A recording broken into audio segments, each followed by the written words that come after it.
IPA process. And I'm off camera, but I'm going to keep talking. It's one of the more complex things that brewers make because of the whole culture of hops right now. New hops are coming out every year. The hop growers are trying to figure out constantly what is the next new thing. What is the next flavor trend when it comes to IPAs?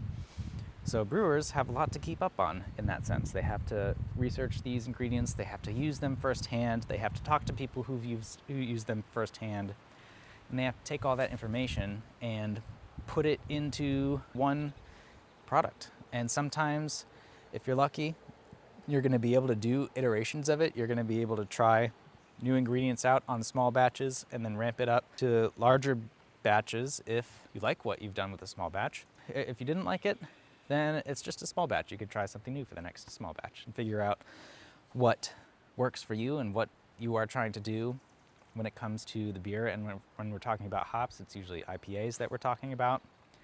Not all the time, but IPAs are the predominant beer driven by hops. So I mentioned all of the different hops that we use in the beginning of this talk, and it is Simcoe and Mosaic driven with a healthy dose of cashmere as well. So how we think about boil additions, all of the bitterness that comes out of the hops comes from the boil stage of the brewing process. So we boil for 60 minutes, and the boil accomplishes two things. One, it sterilizes the wort.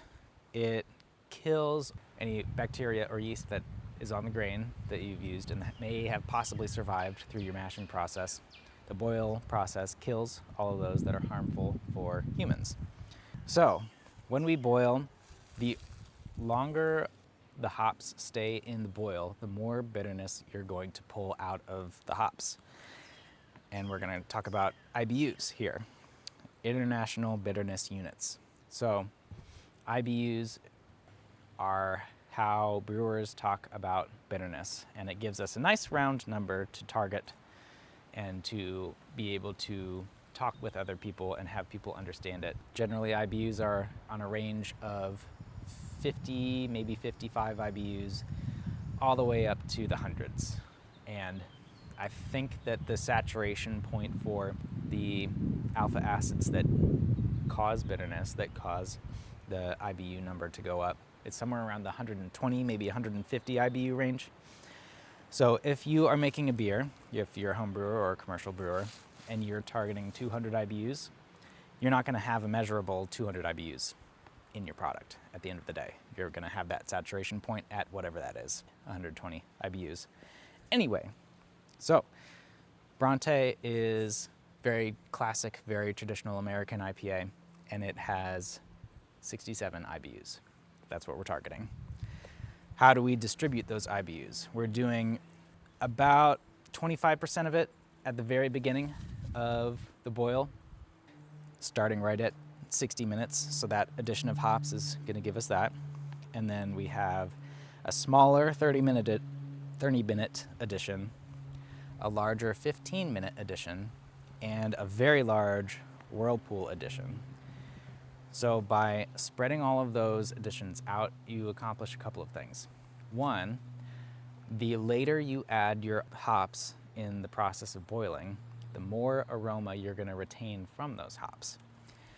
As you boil, boiling is a very violent act. It's a very violent thing for a liquid to go through. Water is being turned into gas, and it is violently erupting through the surface of the liquid. And when it gets through the surface of the liquid and out the top, it can carry with it volatile oils and compounds that give us aromas that we want. So in order to maximize the efficiency of the hops that we're using, we want to push those additions way late in the boil additions so that we can retain as much of those aromas as possible. So we at Rockmill are a little bit limited when it comes to the amount of hops, the weight of hops that we can add into our boil kettle. So we have to be somewhat strategic in how we use these hops. We can't have everything just be at the whirlpool addition where we're cutting off the boil and there's no violent activity anymore.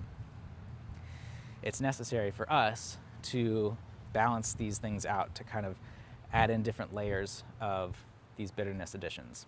And I think that is something beneficial too, especially for an IPA like this that's a traditional daily drinker type IPA. It's going to give you a wide range of bitternesses. So I feel that if you were to have a 67 IBU beer and all of that bitterness came from the 60-minute edition, it would be very harsh.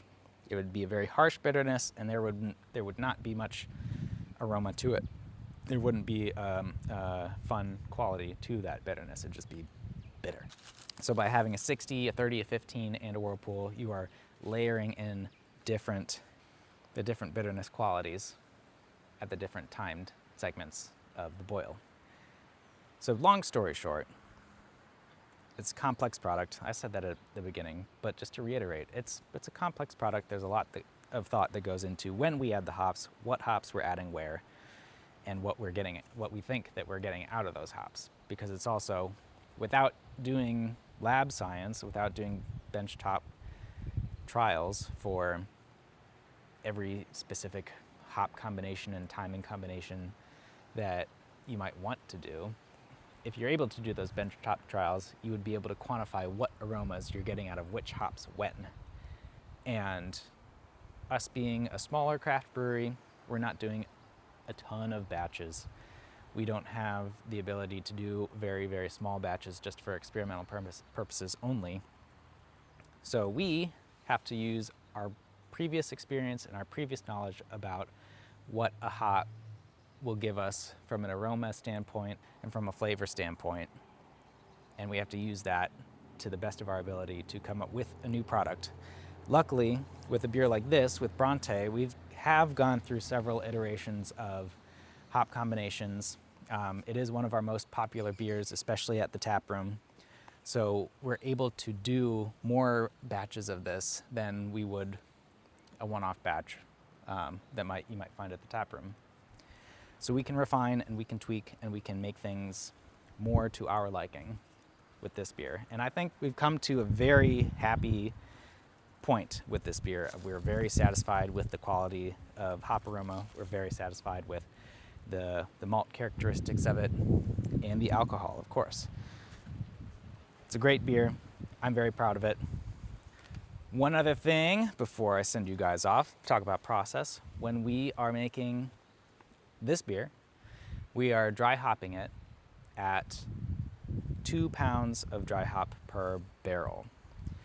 And it's a little bit misleading. We are doing 2 pounds per batch size. So say we make a 10 barrel batch, we're not actually going to get 10 barrels of liquid into the fermenter, but we ignore that and we add 20 pounds of hops to Brontë.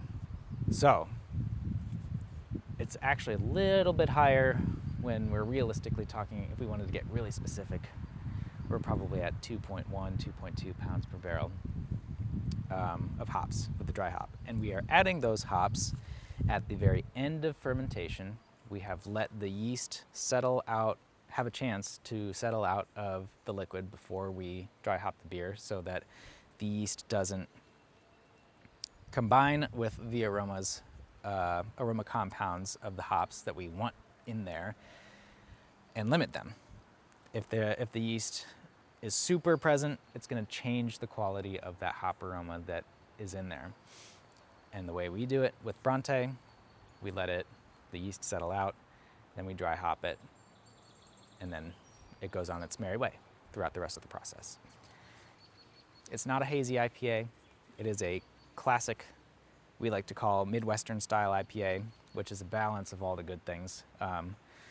It's not going to be super resinous and bitter, and it's not super tropical and bright. It's kind of in the middle of those. We're going to get a little bit of resinous quality, a little bit of tropical quality, a little bit of dankiness from the garlic and DMTS of Mosaic, but we have that cashmere in there that's going to round it out with the melon character. It's going to make it more tropical. So I love the blend of those two things, and I think it works really well. And if you guys have a chance to try it, hope you pick this up at the store. Come see us. Come get it straight from the keg. And you guys have a wonderful rest of your week.